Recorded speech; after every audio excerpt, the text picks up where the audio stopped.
Iglesia, ¿les parece que oremos? Padre Celestial, venimos ante ti, ante tu palabra en esta mañana, a depender de ti, a escucharte. Queremos, eh, queremos estar atentos a tu revelación, a nuestras vidas, ahora que comenzamos una nueva serie de enseñanza en el libro de Daniel. Queremos estar atentos a lo que tú tienes para nosotros.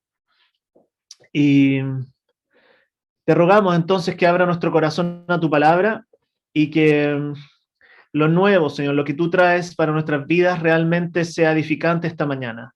Así que nos encomendamos en tus brazos en el nombre de Jesús. Amén. Amén. Bueno, querida iglesia, estamos comenzando una nueva serie de enseñanza. Ustedes saben que en ISA nos encanta poder desarrollar series de enseñanza que están centradas en la palabra de Dios, tomar un libro y recorrerlo juntos para poder conocer lo que la palabra de Dios tiene para nuestras vidas, tanto en el Nuevo Testamento como en el Antiguo Testamento. Y no solamente eso, tratamos de que todo el año refleje cuáles son nuestras convicciones como iglesia. Entonces partimos desde enero a marzo enseñando en relación a nuestro lema hacia Él, ¿cierto? Enseñanzas que nos vinculen a Dios y nos inspiren nuestra adoración con Él. Y desde marzo hasta julio aproximadamente tenemos enseñanzas que apuntan a qué significa ser y hacer iglesia.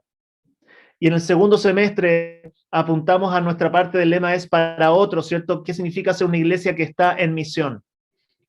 Hoy día entonces vamos a estar comenzando una serie en el libro de Daniel, en el profeta, en el Antiguo Testamento. Vamos a estar conociendo lenguaje que nos parece extraño y por lo tanto te quiero animar a que en este tiempo juntos, durante la semana, estés leyendo el libro de Daniel, estés interactuando con esta enseñanza, de tal manera que podamos sacarle el máximo provecho a nuestros domingos y también Dios te esté hablando a ti de modo personal durante la semana.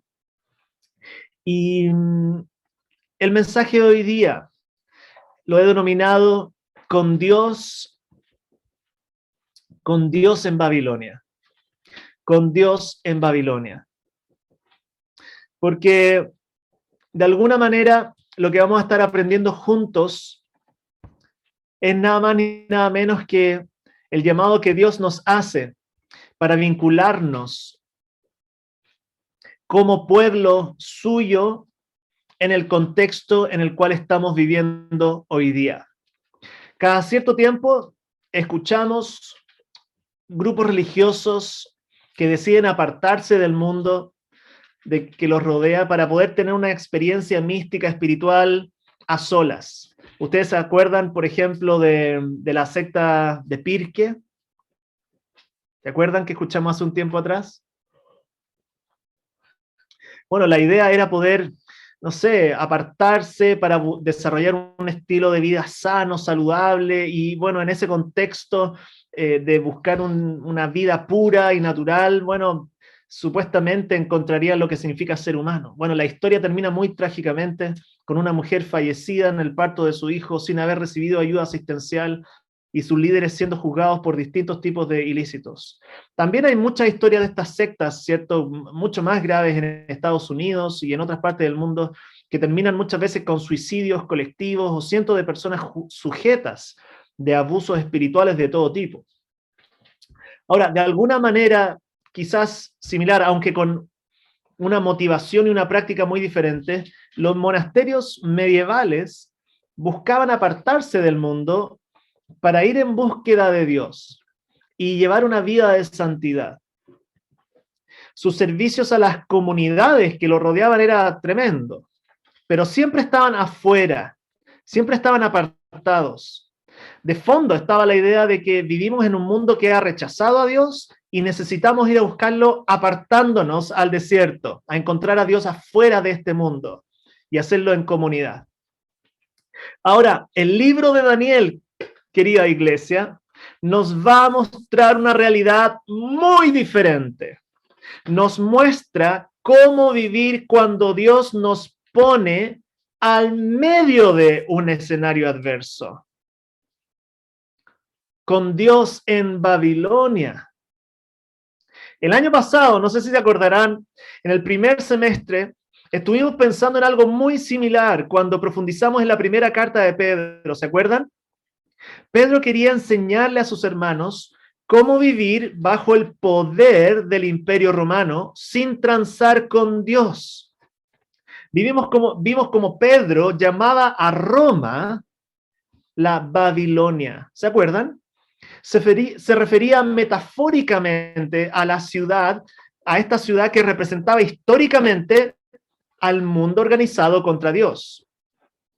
En ese contexto, entonces, Pedro le decía a sus hermanos que debían ser fieles a Dios incluso en medio del sufrimiento, en medio de la Babilonia moderna en la cual ellos vivían. Pedro lo llamaba la vida en el exilio. Esta metáfora de Babilonia también la usa el apóstol Juan, usando la misma imagen de Babilonia para describir la representación del pecado y del sistema anti-Dios. Escucha cómo lo describe Juan en el capítulo 17 de Apocalipsis. En la frente, dice el verso 5, se refiere a una mujer que estaba cabalgando sobre una bestia, llevaba escrito un nombre misterioso, la Gran Babilonia, madre de las prostitutas y de las abominables idolatrías de la tierra. Vi que la mujer se había emborrachado con la sangre de los santos y de los mártires de Jesús.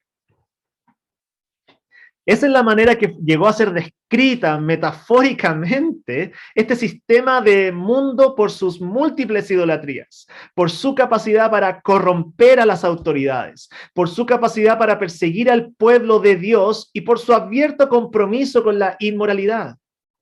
Babilonia entonces se transforma en la representación de los imperios humanos coludidos con Satanás, contra Dios y contra su pueblo.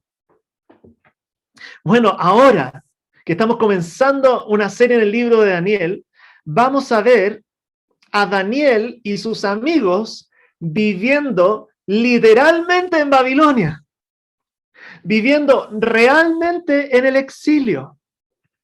Miren ustedes el capítulo 1 de Daniel, el verso 1. En el año tercero del reinado del rey Joacim de Judá, el rey Nabucodonosor de Babilonia vino a Jerusalén y la sitió. El Señor permitió que Joacim cayera en manos de Nabucodonosor. Junto con él, cayeron en sus manos algunos de los utensilios del templo de Dios, los cuales Nabucodonosor se llevó a Babilonia y puso en el tesoro del templo de sus dioses. Entonces, si alguno de nosotros, querida iglesia, se siente cansado, te sientes agobiada al ver cómo nuestro país se está poniendo cada vez más anticristiano, si alguno de nosotros se está sintiendo colapsado al verse sumergido en tanto odio, individualismo, inmoralidad sexual, espero que al ver a Daniel y a sus amigos viviendo en medio de Babilonia, podamos encontrar aliento, fe para enfrentar los desafíos que Dios nos está poniendo por delante y enfrentarlos con las mismas convicciones y con el mismo estilo de vida que su pueblo, el pueblo de Dios, ha enfrentado la oposición a su mensaje a lo largo de toda la historia. Ese es nuestro desafío en este tiempo que vamos a estar profundizando en el libro de Daniel. Y lo que quiero hacer hoy día entonces es revisar la historia que fue leída tan maravillosamente por Irina para mostrarte algunos detalles importantes y desde estas observaciones sacar algunas lecciones para nuestra vida en Babilonia. Nuestra vida en Babilonia. Y entonces no voy a estar dando 3 puntos esta vez, sorpresa, sorpresa. Van a tener que estar muy atentas, muy atentos, porque las lecciones van a ir apareciendo a medida que vamos recorriendo estos primeros 21 versos. Los eventos que estamos leyendo, para que se hagan una idea, ocurrieron en el 605 a.C. En ese año se cumplió lo que Dios había dicho que iba a ocurrirle a su pueblo en caso de que Israel se entregara a la idolatría. Dios iba a juzgar a su pueblo por medio de naciones extranjeras que vendrían a sacarlos de la tierra que Él les había entregado. Entonces, queridos, no nos debería sorprender que el libro de Daniel comienza mostrándonos lo que acabamos de leer, una realidad que rápidamente se nos olvida cuando vivimos en el exilio. Dios está a cargo. Dios está a cargo. Miren el verso 2, vuelvan a leerlo. El Señor permitió que Joacim cayera en manos de Nabucodonosor. Junto con él cayeron en sus manos algunos de los utensilios del templo de Dios, los cuales Nabucodonosor se llevó a Babilonia y puso en el tesoro del templo de sus dioses. Miren la ironía. Cuando un pueblo conquistaba al otro, una de las señales de victoria era llevar los tesoros de los lugares religiosos de los pueblos derrotados a su nueva tierra para demostrar su poder y su victoria. Pero el libro de Daniel comienza diciendo que fue el Señor que permitió que Joacim cayera en manos del rey de Babilonia. En otras palabras, si bien en la superficie podemos ver el poderío de Babilonia, en la trastienda estamos viendo a alguien más poderoso que Nabucodonosor. Es más, el libro de Daniel nos va a mostrar cómo más que Israel ser un instrumento para mostrar el poder de Babilonia, será Babilonia presentada como un instrumento para mostrar el poder de Dios. Sino, ¿de qué otra manera podemos entender, por ejemplo, lo que se nos dice y se nos va a decir en el libro de Daniel, capítulos más adelante, el capítulo 9, cuando se nos describe que en realidad todo este exilio está siendo parte del plan de Dios para la humanidad? Capítulo 9, versículos 12 al 13 dicen: tú has cumplido las advertencias que nos hiciste a nosotros y a nuestros gobernantes, y has traído sobre nosotros esta gran calamidad. Jamás ha ocurrido bajo el cielo nada semejante a lo que sucedió con Jerusalén. Señor y Dios, todo este desastre ha venido sobre nosotros, tal y como está escrito en la ley de Moisés. Y ni aún así hemos buscado tu favor. No nos hemos apartado de nuestros pecados, ni hemos procurado entender tu verdad. En otras palabras, querida iglesia, Dios está a cargo. Israel en el exilio es nada más que parte del plan de Dios y Nabucodonosor nada más que su instrumento. Dios tiene más preparado para sus hijos. Y el libro de Daniel busca animar a su pueblo en el exilio, a no dejarse engañar por las apariencias. Si bien el exilio es real y el rey de Nabucodonosor también, en medio del sufrimiento tendrán que recordar que por muy poderoso que parezcan, es Dios quien está a cargo. Y lo mismo va para nosotros, querida iglesia. En medio de las actuales circunstancias, así como hemos estado escuchando los últimos 3 domingos por el señorío de Jesucristo sobre nuestras vidas, Dios está a cargo. En medio del exilio, tranquilo, tranquila, Dios sigue estando a cargo. Pero también hay otra lección en el libro de Daniel, dando vueltas de principio a fin. Y es cómo su pueblo debe comportarse en medio del exilio. Y esto es lo que vamos a ver por medio del ejemplo de Daniel y sus amigos. Generalmente Daniel se ocupa mucho para capacitar a niños y a jóvenes cuando están entrando a la adolescencia y para poder animarlos a luchar contra todas sus pasiones sexuales. Pero creo que es súper importante que podamos hoy día volver como una iglesia adulta de alguna manera a visitar a Daniel y con ojos de cristiano ya metido en la ciudad podamos entender cuáles eran las luchas profundas y tienen que haber sido las luchas dentro de Daniel y sus amigos. Ahora, como era común práctica en los imperios de la época, al menos en Babilonia y posteriormente en Roma, los gobernadores de los pueblos, al conquistar a otras naciones, tenían 2 opciones para destruirlas. O las aniquilaban por destrucción o las aniquilaban por absorción. Es decir, las sumergían en un proceso de deconstrucción cultural paulatino. ¿Te suena conocida la estrategia? Un proceso de desconstrucción que afectaba en primer lugar a sus clases altas y de mayor influencia. ¿Te parece conocida la influencia? Una vez que se lograba adaptar entonces la élite cultural de los pueblos que eran conquistados, sabían entonces que la influencia al resto de su nación se daría de manera natural. Las absorbían. Esto no es solamente propio del imperio babilónico o del imperio romano, del proceso de asimilación, ¿cierto? Si tú quieres influir a una nación, históricamente, los políticos saben, agarras a las cúpulas, la élite, las endoctrinas a la luz de tus verdades y luego influye. Eso de cualquier color político funciona de la misma manera. Y quiero que vean acá en su palabra que Daniel y sus amigos fueron expuestos a este segundo tipo de aniquilación, esta destrucción por absorción que vamos a llamar. Mira el capítulo 1, verso 3. Dice la palabra, además, el rey le ordenó a Aspenaz, jefe de los oficiales de su corte, que llevara a su presencia a algunos de los israelitas pertenecientes a la familia real y a la nobleza. Debían ser jóvenes apuestos y sin ningún defecto físico, así como nuestros jóvenes de RCU. Así son.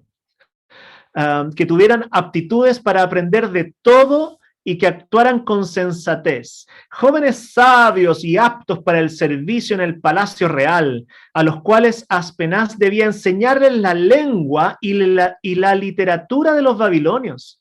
El rey les asignó raciones diarias de la comida y del vino que se servía en la mesa real. Su preparación habría de durar 3 años, después de lo cual entrarían al servicio del rey. ¿Se están dando cuenta?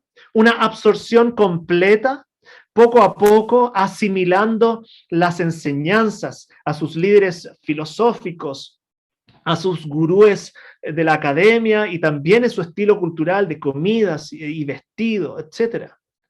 Se estaban enfocando en la élite de Israel, los más saludables e inteligentes, y se enfocan en cambiar su lenguaje y de instruirlos en sus convicciones más básicas. Los agasajan con comidas reales y los meten a un sistema de entrenamiento que era suficientemente largo para producir los cambios necesarios. No solo eso, también pongan atención acá. Quieren afectar su identidad más íntima, ya que les querían cambiar sus nombres. Nombres que para Daniel y sus amigos no solamente le recordaban sus familias, sino que al Dios al que adoraban sus familias. Mira el verso 6 y 7. Perdón, anteriormente. No lo puse acá en la pantalla. Ok, pero el verso 6 y 7 en tu Biblia, si la tienes abierta, dice, entre estos jóvenes se encontraban Daniel, Ananías, Misael y Azarías, que eran de Judá, y a los cuales el jefe de oficiales les cambió el nombre. A Daniel lo llamó Beltasar, a Ananías Sadrach, a Misael Mesac y a Azarías Abednego. Daniel, querida iglesia, significaba Dios es mi juez. Ananías significaba Dios ha sido misericordioso. Misael significaba ¿quién es como Dios? Azarías significaba el Señor nos ha ayudado. Imagínate esos padres devotos buscando la guía del Señor para poder nombrar a sus hijos, para que sus hijos recordaran siempre estas verdades en sus corazones. Y de pronto llega alguien externo y le dicen, ya no te llamas más así. A Daniel le dicen, te vas a llamar Beltasar, que significa Bel protege tu vida, con referencia al dios de Babilonia, Marduk. A Ananías se le dice Sadrach, el mandato que significa el mandato de Aku o Marduk, o sea, estoy al servicio de él, del dios de la luna o el dios principal que tenían. A Misael se le llama Mesac, que es una pregunta, ¿quién es como Aku? Que era también el dios de la luna de Babilonia, y Abednego, a Azarías, ¿cierto? Le están diciendo, tú eres un siervo de Nebo, que es el Dios de la sabiduría y de la agricultura. En otras palabras, hay un autor que dice, a estos jóvenes estos jóvenes debían ser apartados de su pasado y de su Dios. Y desde ahora en adelante, estos hombres debían estar al servicio de Babilonia y sus dioses. Nosotros acá con mi esposa hemos puesto el nombre a cada una de nuestras hijas y cada una de ellas tiene un nombre que para nosotros significa un deseo que queremos que Dios cumpla en sus vidas, que se puedan relacionar, ¿cierto?, con Dios de esa manera. No, sería muy triste que de pronto llegara un proceso de indoctrinamiento donde finalmente las obligan a perder su identidad y obviamente ellas se vinculan con ese nombre porque saben que hay una historia de testimonio. El Dios de sus padres ha hecho algo en sus vidas para que de alguna manera podamos vivir para Él. Así funcionan las estrategias en Babilonia, querida iglesia. Así también funcionan las estrategias del mundo que nos rodea para influir en nuestra adoración. Si bien hay contextos donde la oposición al cristianismo es violenta, generalmente el mundo que nos afecta a nosotros nos afecta trastocando nuestra identidad. Busca cautivarnos con los tesoros que nos rodean hasta que de pronto ya no sabemos quiénes somos ni a quién servimos. Te cambian el nombre, lo que tú eres, lo que Dios quiere que tú seas. Es por eso que en ISA pasamos mucho tiempo entrenando a nuestros jóvenes cristianos a vivir en medio de Babilonia. Tenemos programas como Semillero, el Sistema de Aprendiz Ministerial y también el CEP, ¿cierto?, como escuela bíblica, no para indoctrinar a nuestros jóvenes en una secta, sino para capacitarlos para vivir en un mundo que quiere robarles la identidad y quiere capturarlos para servir a sus dioses. Entonces, por favor, no seamos ingenuos acá. Acá no hay terreno neutral. O estamos viviendo bajo el señorío de Dios para su servicio, en medio de Babilonia, o lentamente por un proceso de absorción, Babilonia va a querer robarte tu identidad y ponerte al servicio de sus dioses. Si tú no te has dado cuenta de eso todavía, no sé en qué mundo estás viviendo, eres una ingenua o un ingenuo. Mi labor como pastor es decirte, abre los ojos, acá no hay terreno neutral. Es por eso que gran parte de los esfuerzos que hacemos con la ALE en los talleres de crianza para padres es mostrarle a los padres las maneras que este mundo busca robarle la identidad a sus hijos por medio de comunicaciones súper atractivas, pero que no tienen ninguna buena noticia que ofrecerle a nuestros hijos. No hay evangelio en Babilonia. Es una esclavitud bien pensada, bien promovida, en la tele, en Netflix, en redes sociales, muy bella, como siempre, pero jaula al fin. No nos dejemos engañar. O Babilonia te va a destruir o te va a absorber. Solamente el reino de Dios te libera. Y esa es la buena noticia que tenía Daniel y sus amigos en su corazón. Sigamos leyendo. En este contexto entonces de Babilonia, es que el libro de Daniel quiere mostrarle a su pueblo en el exilio cómo estar alertas a las amenazas a su identidad. Y por medio del ejemplo de Daniel y sus amigos nos va a desafiar a una vida diferente. Mira el verso 8. Mira el verso 8 en el capítulo 1. Pero Daniel se propuso no contaminarse con la comida y el vino del rey. Así que le pidió al jefe de los oficiales que no lo obligara a contaminarse. No se sabe bien por qué Daniel elige no contaminarse con la comida del rey.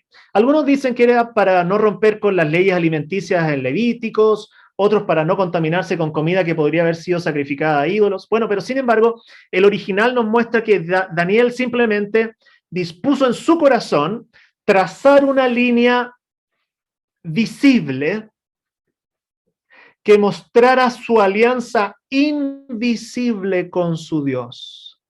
Dispuso no cruzar una línea. Y quizás en su caminar con Dios simplemente dispuso a abstenerse de algo esencial para su vida, para recordar a quién pertenece. y quiso usar eso como un instrumento de recuerdo de su identidad. No nos queda claro. Lo que sí sabemos es que Daniel traza una línea en relación con Babilonia y está consciente del peligro que se encuentra si acaso Babilonia quiere absorberlo. Los israelitas debían saber que este compromiso con la santidad no iba a ser fácil de mantener, y por lo tanto los versos que vienen, ¿cierto? 9 y 10 nos hablan de ese peligro. Mira, y aunque Dios había hecho que Daniel se ganara el afecto y la simpatía del jefe de los oficiales, este se vio obligado a responderle a Daniel: tengo miedo de mi señor el rey, pues fue él quien te asignó la comida y el vino. Si el rey llega a verte más flaco y demacrado que los otros jóvenes de tu edad, por culpa tuya me cortará la cabeza. En otras palabras, el caminar de santidad puede ser riesgoso, y por eso también la lucha de su pueblo en el exilio por la santidad deberá depender del Señor.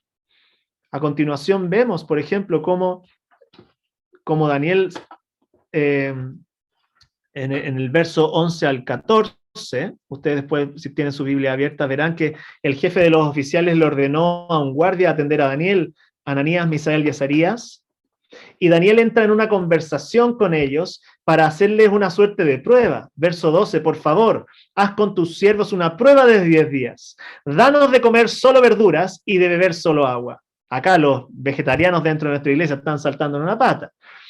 Verso 13, pasado este tiempo, compara nuestro semblante con el de los jóvenes que se alimentan con la comida real y procede de acuerdo con lo que veas en nosotros. Mire qué aventurado Daniel, mire qué valiente Daniel, está confiando en su Dios cuando él decide trazar la línea. El verso 14 dice, el guardia aceptó la propuesta y los sometió a una prueba de 10 días. Dense cuenta que no hay mención de Dios en estos versos, pero obviamente su mano está obrando en estos jóvenes. ¿De qué otro modo podemos explicar que una dieta de 10 días se evidencie tan claramente la salud de ellos en comparación con el resto? Mire el verso 15 y 16. Al cumplirse el plazo, estos jóvenes se veían más sanos y mejor alimentados que cualquiera de los que participaban de la comida real. Ahora sí que nuestros amigos vegetarianos están diciendo, ven. Por favor. Verso 16. Así que el guardia les retiró la comida y el vino del rey, y en su lugar siguió alimentándolos con verduras. Por favor, Daniel. Bueno, en los siguientes versos estamos viendo, obviamente hay una intervención de Dios en estos 10 días. Dios está sobre ellos, está mostrando claramente que lejos de querer separarlos de Babilonia, Dios quiere que estén sumergidos en ella, capacitados por Él para el servicio de Nabucodonosor. Miren cómo termina nuestro texto. Verso 17. A estos 4 jóvenes Dios los dotó de sabiduría e inteligencia para entender toda clase de literatura y ciencia. Además, Daniel podía entender toda visión y todo sueño. Mira el verso 20. El rey los interrogó y en todos los temas que requerían de sabiduría y discernimiento, los halló 10 veces más inteligentes que todos los magos y hechiceros de su reino. ¿Podemos entender entonces lo que Dios nos estará hablando por medio del libro de Daniel este primer semestre? ¿Estamos empezando a captar? En medio del exilio, en medio de Babilonia, Dios sigue a cargo. Dios tiene un plan. Y en medio de nuestro entorno, Dios nos quiere trazando líneas de santidad que nos permitan no dejarnos absorber por el mundo que nos rodea. Que estemos alertas a no perder nuestra identidad como hijos de Dios y a confiar en su poder sobre nuestra vida para guiarnos a enfrentar los desafíos que vendrán por delante, donde sea que Dios te ponga a su servicio. El libro de Daniel nos mostrará la serie de dificultades que tuvieron que enfrentar Daniel y sus amigos para no transar con Babilonia. Los expuso una y otra vez a la muerte. Sin embargo, también nos va a fortalecer al ver que Dios es finalmente quien está a cargo de nuestra vida y de nuestro futuro. Es por eso que quiero que vean cómo termina esta primera sección, verso 21. Fue así cómo Daniel se quedó en Babilonia hasta el primer año del rey Ciro. Ustedes dirán, qué tiene que ver conmigo eso? Sabiamente, el verso 21 nos dice una mención al rey Ciro. Y para los que no saben, fue el rey Ciro el que conquistó a Babilonia. Y en su primer año de reinado, permitió que Israel regresara a la tierra prometida. Estamos hablando acá de 70 años después. En otras palabras, tenemos una vista en este primer capítulo de Daniel viejito, a sus 80 años, habiendo pasado el sufrimiento en Babilonia, habiendo trazado la línea de la santidad, habiendo sido fiel a su Dios, y en medio de todo eso, habiendo visto cómo Dios es fiel por su pueblo y cumple con sus planes. Así está terminando este primer capítulo. Daniel, cerca de los 80 años, habiendo sufrido el exilio, habiendo experimentado el sufrimiento, habiendo luchado la batalla de la santidad, habiendo sido puesto en lugar de honor en medio de Babilonia, para dar testimonio de que existe un Dios soberano que gobierna el mundo y que nos ofrece un mejor reino que los tesoros de Babilonia. Algunos de ustedes estarán diciendo, bueno, parece la historia de alguien que conocemos. ¿Se les viene a alguien en la mente cuando hablo así? ¿Alguien a la mente cuando hablo así? ¿Alguien más fue puesto en medio de Babilonia para vivir una vida de santidad? Y por medio de esa vida de santidad, haber sido exaltado hasta lo más alto de la tierra. ¿A quién conocemos que fue entregado por los pecados de su pueblo para vivir en un mundo hostil? ¿A quién conocemos que estuvo dispuesto a vivir en medio de ese mundo hostil sin contaminarse? ¿A quién conocemos que Dios capacitó para ocupar lugares altos de poder e influencia? Ustedes ya saben, ¿cierto? Jesús. Jesús fue enviado por Dios al mundo hostil, entregado al sufrimiento por los pecados tuyos y míos y de su pueblo. Y por medio de su servicio fue puesto en lugar de suma autoridad, muy por encima de cualquier otro rey que gobierna nuestro mundo hoy día. Y todo eso para que tú hoy día, tú y yo, sepamos que en medio de nuestro contexto difícil hay un Dios que está a cargo y que en medio de una cultura que nos quiere robar la identidad, nos llama a imitar a su Hijo y en el poder de su Hijo trazar líneas de santidad, definir cuáles líneas de santidad no vamos a cruzar por amor a su gloria y al bien de nuestra nación. Eso es lo que vamos a estar aprendiendo durante el libro de Daniel y los invito a que sigan leyendo sus Biblias para que podamos juntos seguir creciendo en el conocimiento de Jesús. Acompáñenme orando. Amado Padre, te damos gracias por este tiempo. Te damos gracias por recordarnos que en medio de las circunstancias actuales estamos contigo y tú estás a cargo y nada se escapa de tu mano y podemos estar tranquilos. Te damos gracias porque Jesús vino y trazó la línea de la santidad y gracias a su vida, hoy día nosotros podemos vivir en el poder de Cristo para imitar su caminar en medio de Babilonia. Te damos gracias porque no estamos solos y porque podemos tener tu Espíritu Santo para llevar vidas que te honran y que también están capacitadas por el Espíritu Santo mismo al servicio de nuestra nación, donde quiera que tú nos pongas. Así que, Señor, fortalécenos, anímanos, para que este primer semestre podamos realmente conocerte más y descansar más en tu gobierno soberano sobre nuestras vidas. En el nombre de Jesús te lo pedimos. Amén.